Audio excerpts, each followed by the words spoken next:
এই ছোট লোকের বাচ্চা, রিক্সা চালানোর সময় চোখ কোথায় থাকে? হ্যাঁ, দেখে শুনে রিক্সা চালাতে পারিস না? তোর এই রিক্সা দিয়ে আমার দামি গাড়িতে এত বড় একটা ক্র্যাশ করে দিলি। তোর মতো ফকিন্নির বাচ্চাকে তুই পিটাই না, তুই যে গাড়িতে ক্র্যাশ করেছিস এটা ঠিক করার জন্য পয়সা তোর কাছ থেকে বের হবে না। তাহলে ফকিন্নির বাচ্চা কোথাকার। বাজান, ছোট লোকের বাচ্চা, এই কে তোর বাজান? বাজান, তুই আমারে চিনতে পারতেছিস না? আমি তোর গর্ভধারিণী মা। আরে কি বলতেছে এই রিক্সাওয়ালি? এই তুই আমার মা হবি কিসের জন্য? দেখো তুই এই ধরনের মহিলারা কি করে জানো, এই রাস্তার মধ্যে রিক্সা চালাবে, তারপর একটা অ্যাক্সিডেন্ট ঘটাবে, অ্যাক্সিডেন্ট ঘটানোর পরে বাবা ডাকবে, এটা ডাকবে, সেটা ডাকবে, পায়ের মধ্যে জড়িয়ে ধরবে, তারপর মাপ চাওয়ার জন্য কি করে জানো, একটা ফোন দিয়ে আসবে, তারপর সেখান থেকে কোনোভাবে পালানোর চেষ্টা করবে। এই হচ্ছে এদের কাজ। ঠিক কথা কইছেন স্যার, আপনি একদম ঠিক কথা কইছেন। এই সমস্ত ছোট লোকগুলোর জন্য রাস্তাঘাটে চলাফেরা করা যায় না। হ্যাঁ, এখন একটা অকারেন্স হয়ে গেছে, এখন গরিব অসহায়তার সুযোগ নিয়ে সে এখান থেকে পালাইতে চায়। এই এত কথা বাদ, তুই আমার আগে এইটা কর, তুই আমাদের গাড়িতে কেন ক্র্যাশ করলি? এই তুমি চুপ করো। আমি একটা জিনিস কোনোভাবেই বুঝতে পারছি না, এই মহিলা তোমাকে বললো কেন যে উনি তোমার মা বা তুমি ওনার ছেলে? আমি না বুঝতে পারছি না হচ্ছেটা কি এখানে। হ্যাঁ রাকিব, আরে বোঝো না, এগুলো তো ওদের কাজ। তুমি জানো না আমার ফ্যামিলি কোথায় থাকে? আমার ফ্যামিলির সবাই লন্ডনে থাকে। আর একটা সামান্য রিক্সা হলে আমার মা হবে কিসের জন্য?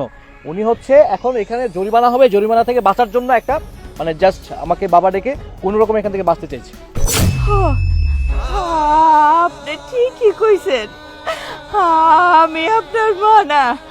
ও ম্যাডাম, আমার বয়স হয়েছে তো, চোখে কম দেখি, এর লেগে চোখে ঝাপসা দেখছিলাম তো, তাই ওনার মতন বড় লোক পোলারে আমার পোলা মনে করছিলাম। উনি আমার পোলা না, উনি না কইলো ওনার মা বাপে বিদেশে থাকে, আমার মতন গরিব রিক্সা হলে ওনার মা হইতে পারে না। তাই জানেন ম্যাডাম, আমার একটা পোলা ছিল, ঠিক ওনার মতন দেখন যায়। ওর বাপে যখন মরে গেল তখন আমার একটা পোলা একটা মাইয়া, আমি অনেক কষ্ট করে এগো মানুষ করছি, লেখাপড়া শিখাইছি।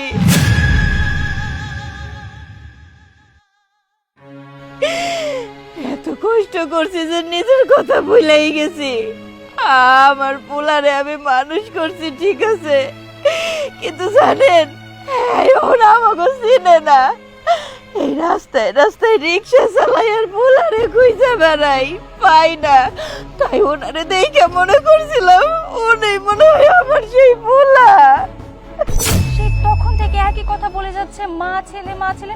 আমি জাস্ট কিচ্ছু বুঝতে পারছি না রাকিব। অথই আমিও তো বুঝতেছি না, সামান্য একটা রাস্তা রিক্সা হলে কিভাবে আমাকে বাবা বলতে সারা, উনি মিথ্যা কথা বলতেছে। এই ফকিন্নির বাচ্চা, তোকে মন চাইতেছে না আমি ইচ্ছে মতো তোকে পিটাই এখন। একটা মা, তুমি এইখানে? কলেজ থেকে এসে তোমাকে খুঁজেই পাচ্ছি না। তুমি না অসুস্থ, তাও রিক্সা নিয়ে কেন বের হয়েছো?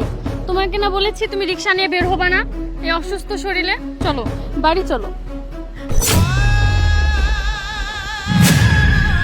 আরে ভাইয়া, ভাইয়া তুমি এখানে? দেখো না, মা অসুস্থ শরীর নিয়ে সারাদিন এই রিক্সা চালায়। আমার আর এগুলো দেখতে ভালো লাগে না। তোমার জন্য সব সময় কান্না করে। তুমি এক কাজ করো ভাইয়া, চলো তো আজকে আমাদের সাথে বাসায় চলো। আরে আশ্চর্য, আমি তো কিছু বুঝতে পারতেছি না, এগুলো কি নাটক হচ্ছে এখানে? এই ছোট লোকের বাচ্চা, ফকিন্নির বাচ্চা, আমি তোর ভাই। হ্যাঁ, আমার গেট আপ দেখেছিস, আমার গাড়ি আছে, আর তুই সামান্য একটা রিক্সাওয়ালির মেয়ে হয়ে তুই আমাকে ভাই বলছিস? তো কত বড় সাহস! তোমার সাহস দেখে আমি জাস্ট অবাক হয়ে যাচ্ছি। তুমি কি বললে? তুমি ওদের চেনো না তাই না? তোমার মুখ চোখ বলে দিচ্ছে যে তুমি ওদের চেনো আর ওরা তোমার আপনজন। উনি তোমার গর্ভধারিণী মা আর এই মেয়েটা তোমার বোন। আমি না হয় বুঝলাম একটা সামান্য রিক্সাওয়ালি তার রিক্সাটা বাঁচানোর জন্য যাতে টাকা দিতে না হয় তার জন্য তোমার কাছে মিথ্যা কথা বলছে। আই মিন আমার কাছে বলছে যে উনি নাকি তোমার মা। এসব তার সাজানো নাটক। কিন্তু এই মেয়েটা তো মিথ্যা কথা বলতে পারে না।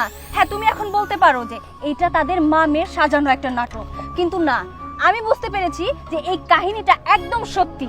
তুই বিশ্বাস করো, তুমি আমার কথাটা বিশ্বাস তো করবে তাই না? তুমি আমাকে চেনো না, তুমি আমার ফ্যামিলি সম্পর্কে জানো না। আমার ফ্যামিলির সবাই লন্ডন থাকে, ওরা একটা নাটক সাজিয়েছে আমাদের কাছ থেকে কিছু টাকা পয়সা ধান্দা করার জন্য। তুমি বুঝতেছো না কেন? আমি সবকিছুই বুঝতে পারছি। শোনো, হয়তোবা তারা গরিব মানুষ, কিছু টাকার জন্য সামান্য একটা নাটক সাজিয়েছে, কিন্তু তুমি আমার কাছে থাকার জন্য, বিলাসিতার মধ্যে থাকার জন্য সাজানো নাটক করেছো। তুমি দিনের পর দিন বলেছো তোমার মা তোমার বাবা তারা লন্ডনে থাকে, আর এখন আমি দেখছি যে তোমার মা সামান্য রাস্তায় রিক্সা চালায়। তুমি ভেবেছিলে তুমি বিলাসিতার মধ্যে থাকতে পারবে, সুন্দর একটা জীবন হবে তোমার। আর তুমি জানো কি বললে? এই গাড়ি তোমার টাকার, এই গাড়ি আমার বাবার টাকার। খুব তো ফুটানি করে বললে তোমার গাড়ি এই হয়েছে সেই হয়েছে। তুমি নাটক করো, তাই না? লজ্জা করে না তোমার গর্ভধারিণী মার পরিচয় দিতে? উনি তোমার মা, এটা তুমি ভুলে যেও না। ম্যাডাম, উনি যা কইছে সব সত্য কথা, আর আমরা মামাইয়া যা কইছি সব মিছা কথা। তাই আপনারে কইলাম না, আমার একটা পোলা ছিল, তার অপেক্ষায় এতদিন আসছিলাম সে ফিরে আইব, আমাকে কষ্টের দিন ফিরে যাইব। তাই আজকের থেকে ভুইলা গেলাম, আর মনে করলাম আমার যে পোলা ছিল সে আর নাই, সে আর কোনোদিনও ফিরে আইব না। চল চল মা। দাঁড়াও মা, চলে তো যাব, যাওয়ার আগে কিছু কথা বলে যাই। ভাইয়া, তুমি তোমার বাপ সমতুল্য। বাবা রেখে যাওয়া এই রিক্সা চালিয়ে মা আমাদের দুইজনকে পড়াশোনা করিয়েছে, মানুষের মতো মানুষ করলো। তুমি আমাদের এত তাড়াতাড়ি ভুলে গেলে? এখন তুমি মাকেও চিনতে পারছো না। মায়ের অসুস্থ শরীর নিয়ে কত কষ্ট করে, না খেয়ে থাকে। তুমি তো এগুলো বুঝবে না, তুমি এখন বড় লোক বউ পেয়েছো তাই ভুলে গিয়েছো। কিন্তু যাওয়ার আগে একটা কথা বলে যায়, এই যে আজকে আমাদের তুমি থেকেও যেমন নেই, একদিন তোমার সব থাকবে, কিন্তু তোমার কাছে কেউ থাকবে না। তুমি বড় একা হয়ে যাবে, তখন বুঝবে কতটা কষ্ট হয়। চলো মা।